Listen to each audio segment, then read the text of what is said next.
Hi, it's Yumi Steins from the Ladies We Need to Talk podcast. If you've never heard it before, let me explain it to you. Ladies We Need to Talk is a must listen that goes deep on the stuff that really matters to women. If it's a topic going off in your group chat, we're across it with love, science and real-life women telling their stories, from perimenopause to the mental load, fertility to friendship. Find Ladies We Need to Talk in the ABC Listen app. ABC Listen. Podcasts, radio, news, music and more.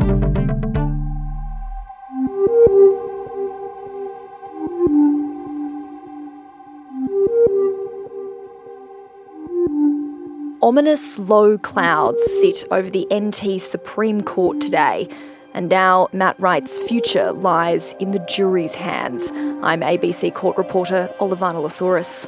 And I'm Stephen Stockwell. Welcome to the case of the Croc Wrangler.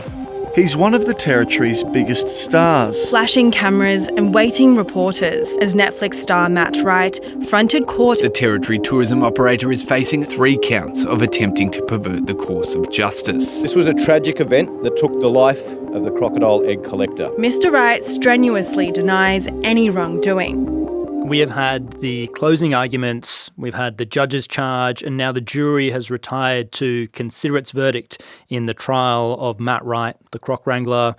Ollie, in less than 60 seconds, can you give us an idea of where you're going to take us in this episode? I'm going to take you through each of those closing addresses, and in short, the prosecution emphasised what they say is Matt Wright's motive for each of the alleged charges. He then took the jury through each of those 3 counts of attempting to pervert the course of justice. Meanwhile, the defence say there was not a scintilla of evidence to support the prosecution's argument of motive, and they described the whole case as a scandalous fiasco. Yeah, the drama of closing arguments is one of my favourite parts of a judicial process. You get the whole thing wrapped up into a little bow, and really what we're talking about here is Matt Wright's actions following a helicopter crash in early 2022. He had people who were working for him and with him out collecting crocodile eggs. A helicopter crashed. It resulted in the death of one of them and life-changing injuries to another. Very dramatic series of events in a very kind of adventurous setting. Matt Wright's actions following that crash are what have led to the prosecution say him attempting to pervert the course of justice.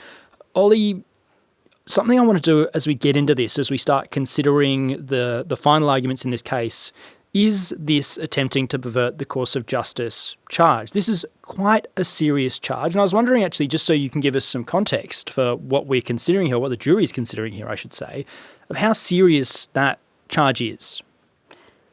Stocky, the stakes are high here. This is an extremely serious criminal charge. I mean, the fact that it's being heard in the Supreme Court of the Northern Territory is in one sense indicative of just how serious the allegations against Mr. Wright are. The charge carries serious penalties, and at the heart of these charges is this element that someone did something with a tendency to obstruct or get in the way of the course of justice. And in this case, that course was this investigation into a fatal helicopter accident. And the seriousness of these charges is actually something that was really emphasised by the defence in their closing. David Edwardson, KC, pointed to the fact that this isn't just about someone trying to cover up some things that were going on in their business. What the prosecution is alleging is that Matt Wright allegedly doing those things got in the way to a criminal extent of this investigation. So certainly some very serious allegations against Mr. Wright, and certainly some very serious charges. Yeah, these are really serious charges that we're hearing. And I think, the point you make, we're hearing this in the Northern Territory Supreme Court, kind of, gives weight to what they are. Ollie, we finished our last episode wondering whether or not Matt Wright would be giving evidence in his own trial. I mean, we've spoken about a helicopter crash. There's no suggestion that Matt Wright was in all responsible or should be blamed for that helicopter crash. It's his actions afterwards that he is on trial for here. We didn't know if he was going to get into the witness box and give evidence. What have we learnt over the last few days? Yeah, so there was this moment where Acting Justice Alan Blow asked the defence whether Matt Wright would be taking the stand and giving evidence. And, of course, the defence said, no, Your Honour, we don't wish to call evidence from Mr. Wright. And of course, there's always so much anticipation about whether someone who is on trial is going to take the stand in their own proceedings. Of course, there shouldn't be any adverse inference drawn by the jury or anyone else about Mr. Wright's decision not to take the stand. Of course, there is that natural curiosity to hear his side of these events because, of course, throughout the last few weeks, we've heard multiple different accounts of how these alleged events unfolded, on the day of the crash, after the crash. And, of course, there is that natural curiosity to know what Matt Wright's side of that story is. But as we know, it's the prosecution's job to prove the case. The defence don't have to do anything. And so the defence's decision was not to call evidence from him and, in fact, not to call evidence from anyone else. So not a single witness giving evidence in the defence case, which is absolutely their prerogative. And often the case as well, often you'll get to the end of a prosecution case and the defence is challenging various evidence presented. It's not unusual to have no witnesses or anything presented by the defence.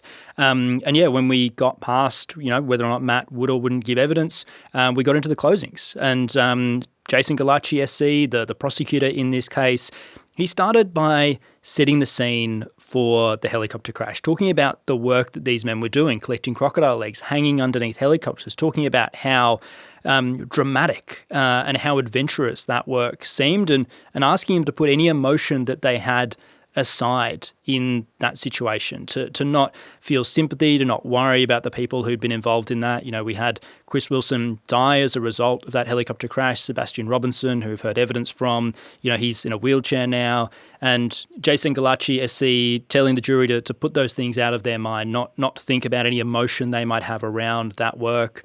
Ollie, what did he say about the people involved in that crash and also about what motivated Matt Wright to commit these alleged crimes? Yeah, so on the point of emotion, the prosecution sort of said it was absolutely uncontested that this helicopter accident was a tragedy. And he said it was perfectly natural for the jury themselves to feel emotional about some of the evidence that they've heard. He pointed to the multiple times that witnesses who gave evidence became emotional on the stand, particularly about recounting that helicopter accident. He talked about the emotion that was displayed from people in the gallery.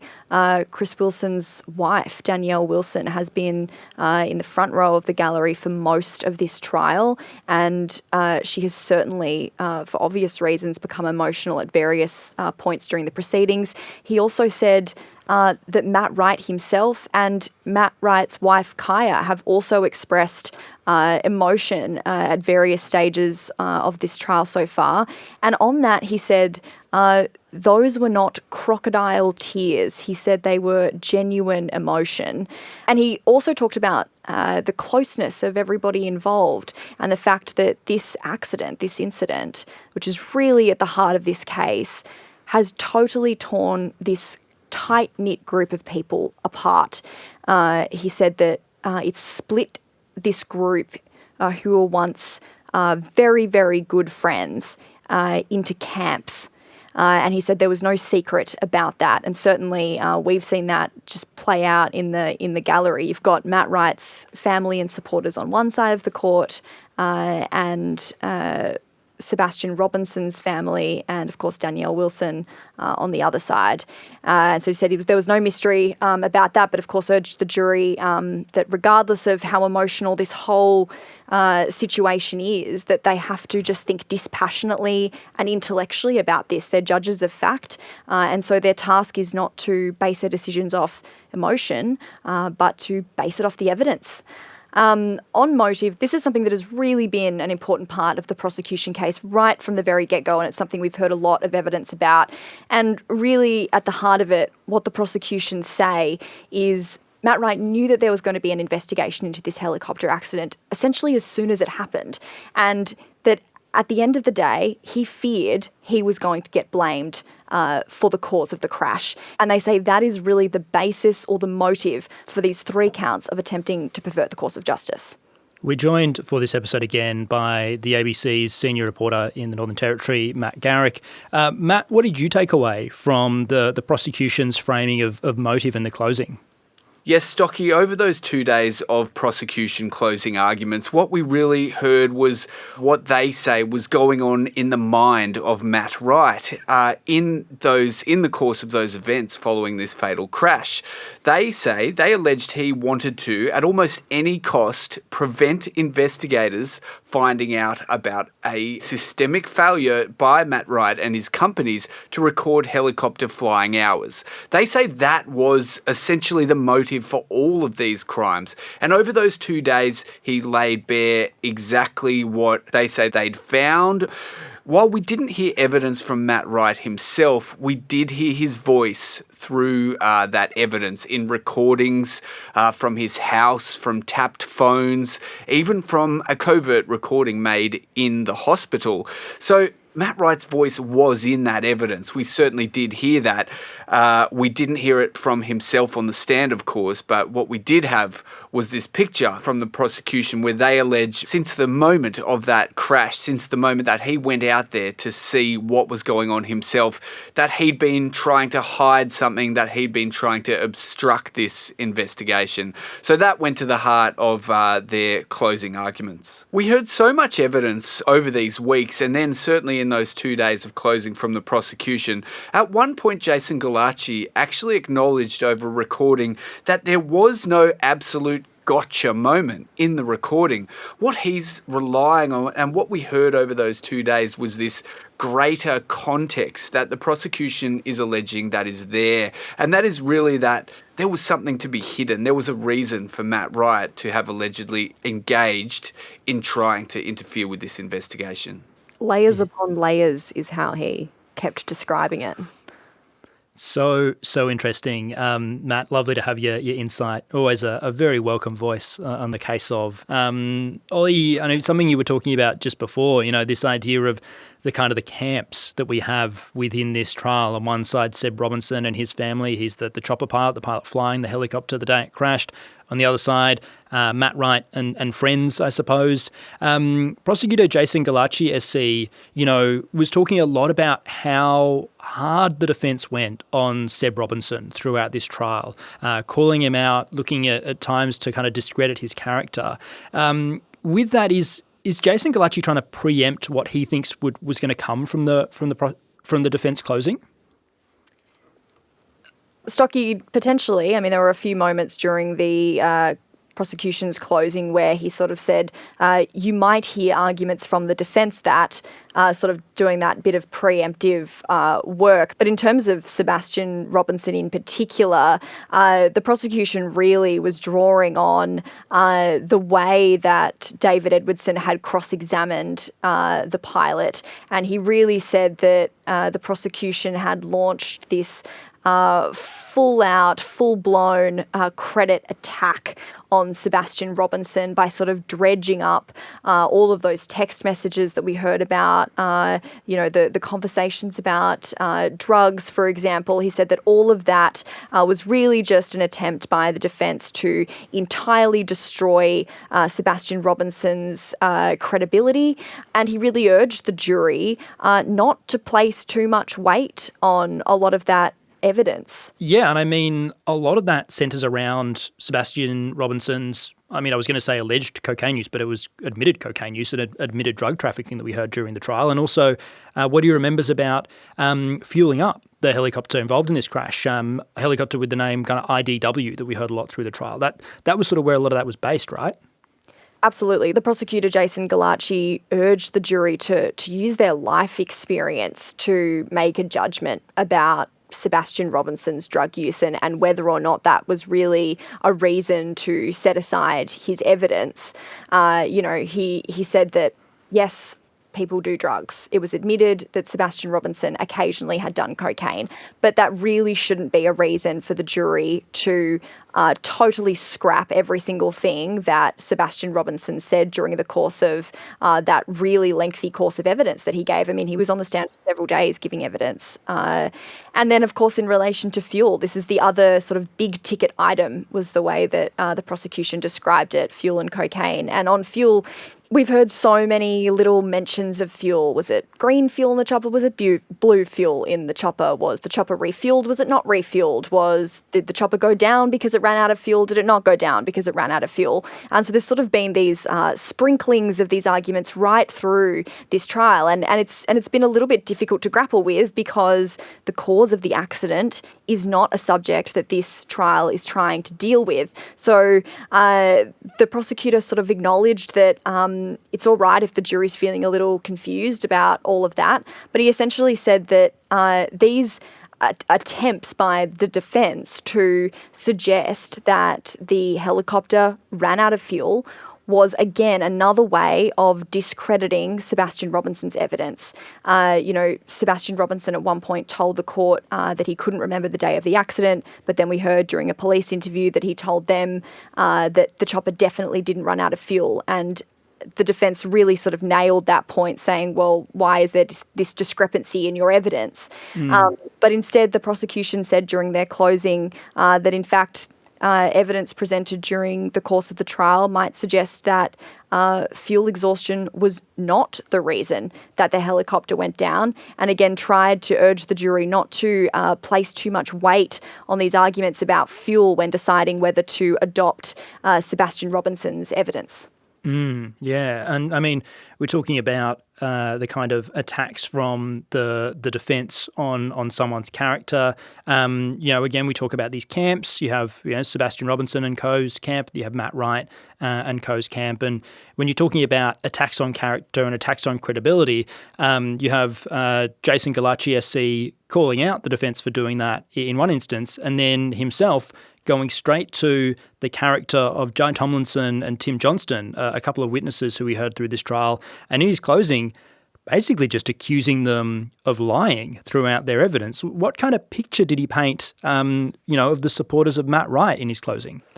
Yeah, in terms of the evidence from Jai Tomlinson and Tim Johnston, who were two of Matt Wright's friends who gave evidence during the course of the last couple of weeks, he really just said that both of those men's evidence should just be completely disregarded by the jury. He said it was painfully obvious that these two guys were telling blatant lies and really doing their best not to answer questions put to them by the prosecution. At one point, Jason Galacci said to the jury, they treated you all collectively like a bunch of Muppets. And so a little bit of flair there from Jason Galacci SC. And so essentially he suggested that the reason that these two men allegedly weren't telling the whole truth was to try to protect their friend. He sort of painted them as being part of sort of Team Matt Wright, and that really the jury shouldn't believe their evidence. Yeah, I mean, they were telling different stories, I suppose, to the one that the prosecution was pushing and the one that, the prosecution is alleging occurred in these instances. We have Matt Wright accused of 3 counts of attempting to pervert the course of justice. The first count relates to whether or not he did or didn't see fuel in the fuel tank of IDW, the helicopter that crashed. The second count relates to whether or not he did or didn't ask Sebastian Robinson to move hours from one helicopter to another helicopter, and the third count around whether or not Matt Wright basically directed someone to destroy a document that investigators were looking for. Prosecution closing going for a couple of days, so it was a bit of a long stint there from Jason Galacci SC as he wrapped it up. The defence closing from David Edwardson KC, a refreshingly shorter, I suppose you could say. That was a mere couple of hours this morning. Ollie, we spoke about the prosecution trying to predict where the defence was going to go in their closing. Obviously, the prosecution goes first. They don't know what the defence is going to hit. But Ollie, how did Jason Galacci SC go in predicting where the defence barrister David Edwardson would go in his closing? Well, he certainly hit the nail on the head in terms of the defence trying to discredit pilot Sebastian Robinson and Sebastian Robinson's family members. And again, this was something that was, fairly obvious during the course of those family members' evidence. The defence, David Edwardson, really during all of those witnesses, during the cross-examination of all of those witnesses, was definitely trying to sort of point out inconsistencies in their stories. He made comments about the family fabricating these allegations against Matt Wright, but that definitely was something that Mr. Edwardson really emphasised during the course of his closing. The defence began their closing this morning by saying to the jury, ladies and gentlemen, I apologise for looking at my notes, but the reason I'm doing that is because I am trying to get this absolutely perfect. He sort of said, this is a case that really requires attention to detail and absolute intellectual rigour. And he also said that there was no winners in this case. He said that his client, Matt Wright, has lost his best friend. A family has been left without a father. And he too said this group of friends who were once thick as thieves are never going to be the same again because of this tragic accident. And he also said that Matt Wright had sort of gone from the face of the Northern Territory's tourism industry to sitting in a dock with his fate in the jury's hands. So he really painted the picture of what's at stake for his client in this case. Yeah, really dramatic language at that point. And, you probably get him writing the introductions to the podcast with things like that because, it really sort of painted a picture. It might have even been a line that I think we used at some point. So, at least we know they're a fan of the pod. But, Ollie, talking through how the defence was kind of challenging the prosecution's claims, where did they go? What sort of specific points were they hitting? Where were they trying to kind of needle into to create that doubt in the jury's mind? So the defence went count by count to sort of discredit the prosecution's case, essentially. But starting with motive, David Edwardson said there wasn't a scintilla of evidence, not a trace of evidence that was capable of proving that Matt Wright contemplated that he could be held responsible for the cause of this crash so soon after it happened. So as Matt Garrick said earlier, this motive that the prosecution has been trying to establish over the course of this trial is really goes to the heart of what was in Matt Wright's state of mind at the time, back in February, March of 2022. And the defence today said it's acknowledged that these practices were happening in Mr. Wright's business. This is agreed facts between both of the parties in this case. It's not disputed that there was a widespread underreporting of flying hours. We heard evidence that IDW, the crashed helicopter, was pretty likely to have overflown, to have exceeded that maximum number of hours that would have required the chopper to either be retired or to undergo this really costly servicing and maintenance work.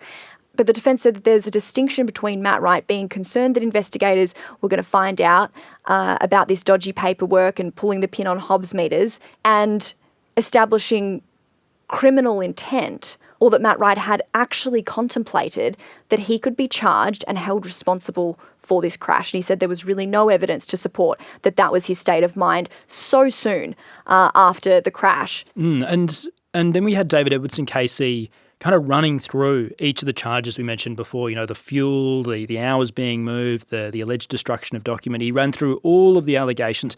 And for each one, he had these sort of like quite neat explanations for his client that, he's obviously presenting to make the jury think twice about what the prosecution's presenting. To plant reasonable doubt, absolutely. And in terms of count one, which we know relates to allegations Matt Wright lied to police during a police interview days after the crash, he said that Matt Wright knew bugger all at that time, that he didn't know how much fuel was in the tank. He couldn't possibly have known, really, and that really wasn't enough evidence to prove that Matt Wright allegedly lying about how much fuel he thought was in that tank. He sort of said, well, how does that pervert the course of justice? How does that stop any type of investigation into the cause of the accident? So in terms of count 1, he said, it's just nonsense, dispense with it. On count 2, it was again really down to the credibility of the pilot, Sebastian Robinson, and his family. We know count 2 is about allegations Matt Wright went to the hospital and tried to convince Sebastian Robinson to fabricate flight hour records.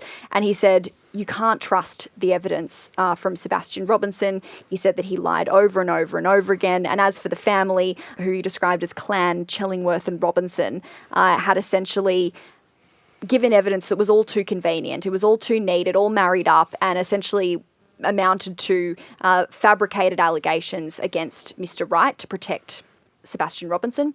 And as for count 3, which is allegations that Matt Wright asked a friend to burn helicopter records, he said the recording that the prosecution is relying on to prove that charge is simply way too unclear to possibly be able to make out the words that Matt Wright says, and that there's simply far too much doubt about what that conversation was about and what the words were that were allegedly spoken during that conversation. So he essentially urged the jury to throw out all 3 charges. Matt, Garrick, what were your thoughts on the defence's closing as they, kind of refuted the allegations against Matt Wright? Yeah, Stocky, if I can just jump in on something that Ollie said just then about the 3rd charge, they also said not just that the audio was of bad quality, but the central characters, Matt Wright and Jai Tomlinson, were drunk. And he essentially went into depth about you could hear them burping, you could hear them slurring their words. And so he really went into detail of how inaccurate he said this ridiculous notion of that recording being evidence that could prove the guilt of Matt Wright. He went into detail about that.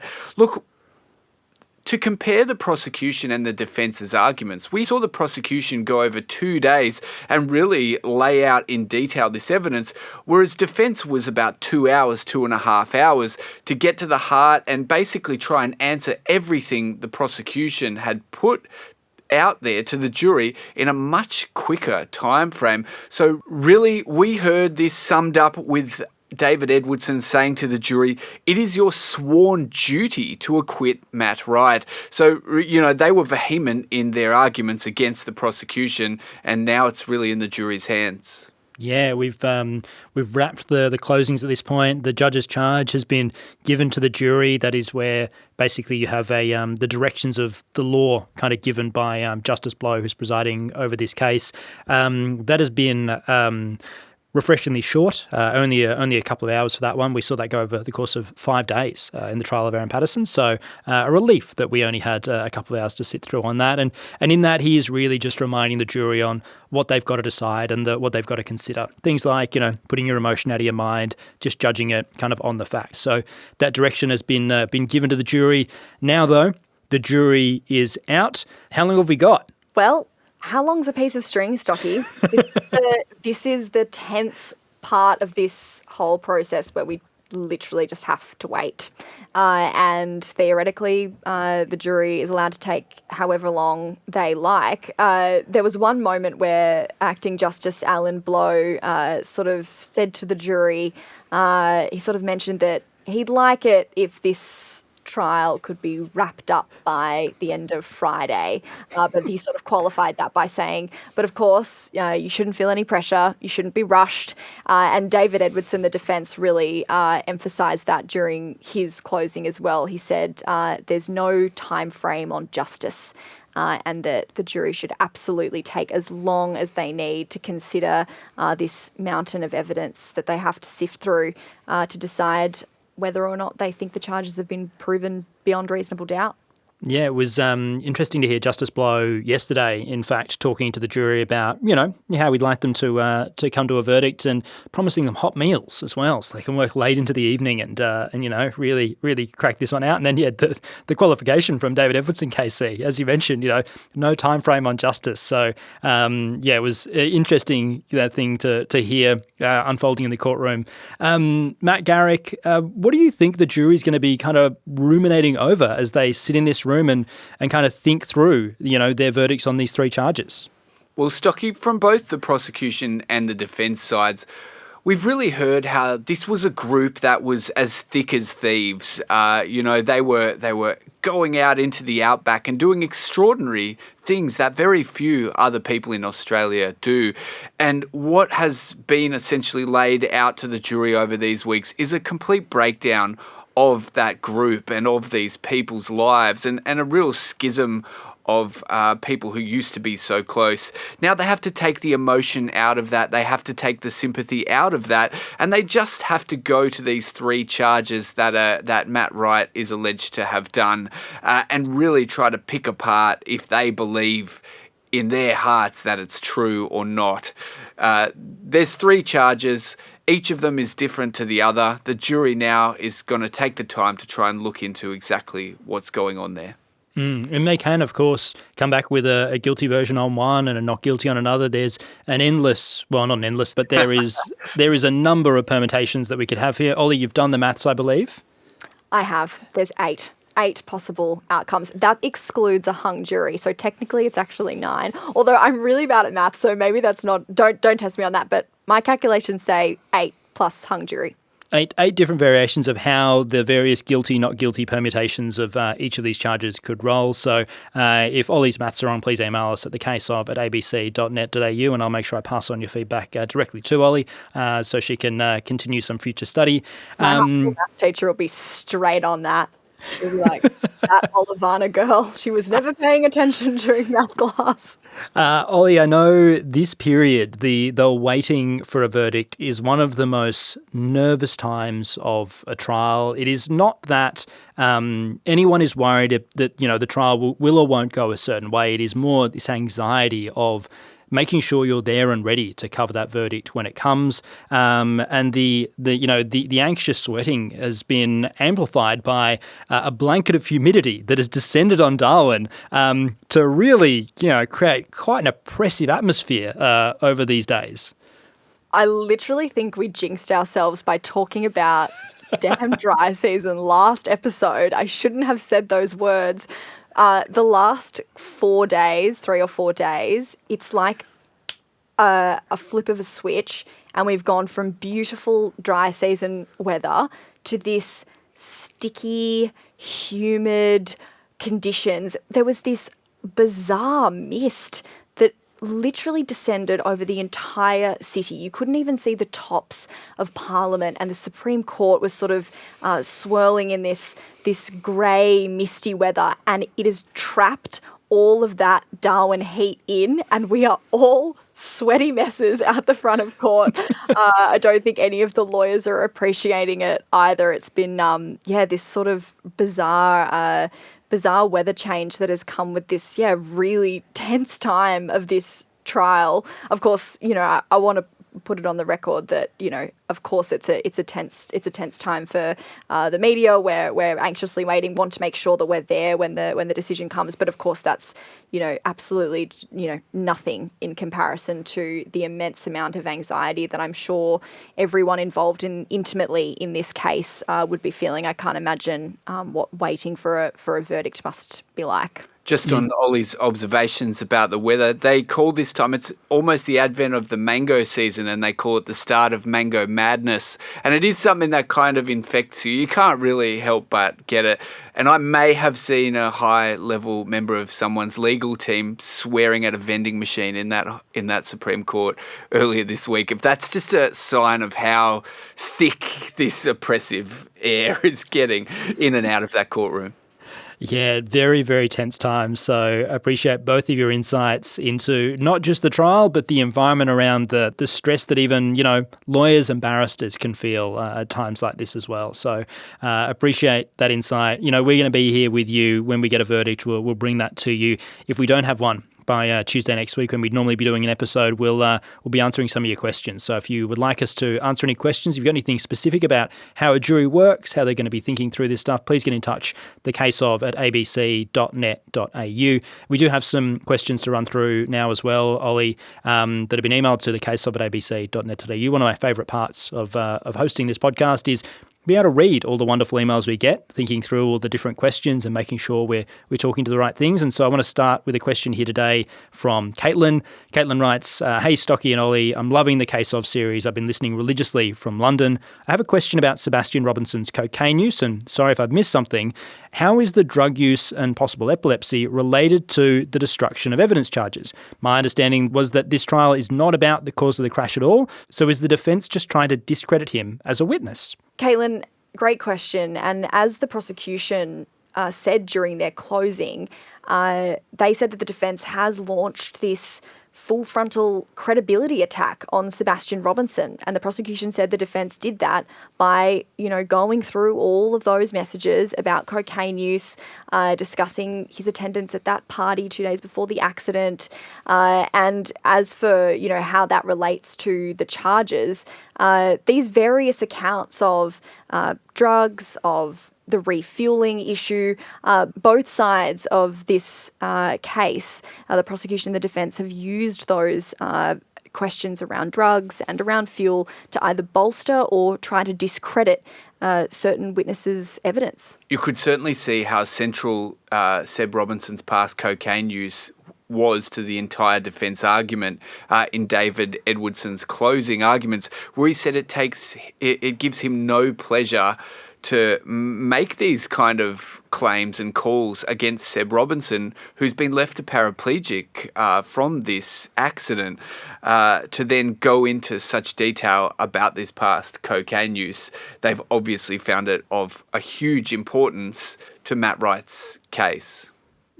Thank you, Ollie. Thank you, Matt. And thank you, Caitlin. Wonderful question that really helps us understand the reason that we're hearing about all of these things that, don't immediately seem related, but, really end up forming quite crucial parts of cases for and against certain people in judicial proceedings. So, wonderful question. We have another one here, Ollie and Matt, you're still here as well, from Libby. Libby says, hello, team. I'm really enjoying the podcast and your coverage of the latest case in the Northern Territory. Thank you for the great work.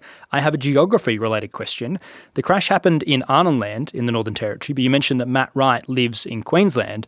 Were the crocodile egg missions flown out of Darwin, and did Matt Wright commute from Queensland for that work? I'd love a better sense of how these locations connect together. Yeah, another great question. So Matt Wright had multiple properties. One of those properties was in Queensland, and we know that that's where he was living at the time that those recordings were taken. And that was, some months after the accident. So he was, staying or living in Queensland at that time. But he certainly did reside in the Northern Territory as well. And actually, in terms of sort of understanding the geography of sort of where all of these things are, we had also had this place called Noonamar, which is where one of the helicopter hangars was. We had Mount Borrowdale Station, where the choppers refueled before going out to their egg collecting mission. A lot of that is actually contained in that really helpful online explainer that our Northern Territory Newsroom digital team has been putting together. So if you're curious about trying to understand where these helicopters went on this day and where all of this stuff was, that's a useful resource. If you're ever flying over this vast jurisdiction, you can go hundreds and hundreds of kilometres without seeing anything. I mean, this is a land where crocodiles and buffaloes run free. It's really the Australian outback. From Queensland, it's a long, long way. He wouldn't have been able to go that far. But from his property at rural Darwin and from Noonamar, where he eventually took off and went to the crash scene himself, I mean, it's still not that close. An hour right out into the bush, but it's doable. Yeah. The article that Ollie mentioned, I'll pop a link to in our show notes as well, so you can have a read of and chase that up there. So jump into the show notes, and I'll be able to link you to that there. Final question for today, Ollie and Matt. This one is from Claire. Claire writes, "Hi team, loving the podcast. Thanks for being so informative. Perhaps I've missed something. However, could you please advise if the helicopter had a black box? Would that indicate why this crash occurred? Also, double-barreled question here, can you please advise where the covert recordings came from? Were they police bugs, or did others take the recordings without Matt's knowledge?" Claire, we haven't heard anything about a black box in this trial. As for the covert recordings, there's multiple. So there was a couple of recordings that were taken from inside Matt Wright's Queensland home. That is from a police bug. As for some of the other recordings, they were tapped phone calls, so police able to record various phone calls between Matt Wright and some of his friends. And there was also, of course, the phone recording from inside the hospital, which was taken by Sebastian Robinson's uncle, Jim Carew. And it's fairly obvious that in all of those recordings, no one knew that they were being recorded at the time. Yeah. I mean, Jim Carew, who was doing the recording, he probably knew, but in all the other ones, there's no indication that those people were aware. We did a whole episode on the secret recordings, Claire, so if you want to jump back and have a listen to that, it was our last episode. It was the, I can't remember the exact title, it has covert recordings or secret recordings in the title. It'll be pretty obvious which one that is, so jump back into your feed wherever you're listening and you'll be able to hear that one. If you have any questions as well, please get in touch, thecaseof@abc.net.au. As I mentioned, we'll be back when there is a verdict, but, if we don't get there by Tuesday when we'd normally be doing an episode, we'll do a whole episode answering your questions about this trial, about the jury, all of those things. So please get in touch before then and we'll answer them. We do really love hearing from you. I mean, there are some things that we can't answer at this point, but if you send them through now, once we get a verdict and we can speak a bit more freely, we'll dive into all of that. Ollie, Matt, thank you so much for joining us. Thank you so much for having us. Thanks so much. We will be back in your feed, as I mentioned, when we have a verdict. So make sure you wrap your ears around the ABC Listen app, the single best way to listen to the case of the Croc Wrangler. Episodes there appear slightly before they appear everywhere else. So hopefully that's enough of an incentive. If it isn't, though, if you insist on using another podcast app, please just give us a little rating, a review. Little things like that might not seem like much, might not take long out of your day, but it makes it a lot easier for other people to find the case of. So please jump in and leave us a rating and review.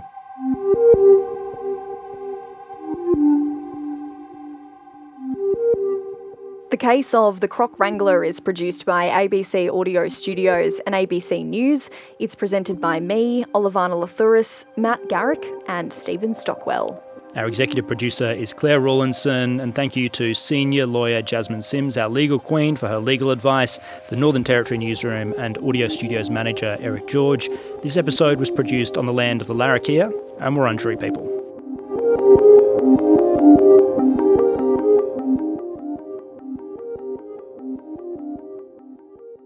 Have you ever seen a news story and thought, what's the science behind that? I remember thinking, gee, Lancet, how did you publish this? It's not great. Well, chances are I have too. Obviously, everybody poops, and depending on what depth it gets to, it could be sequestered away from the atmosphere for decades to millennia. Hi, I'm Belinda Smith, the host of Lab Notes, where every week we bring you the science behind new discoveries and current events. Find it by searching for Lab Notes on the ABC Listen app.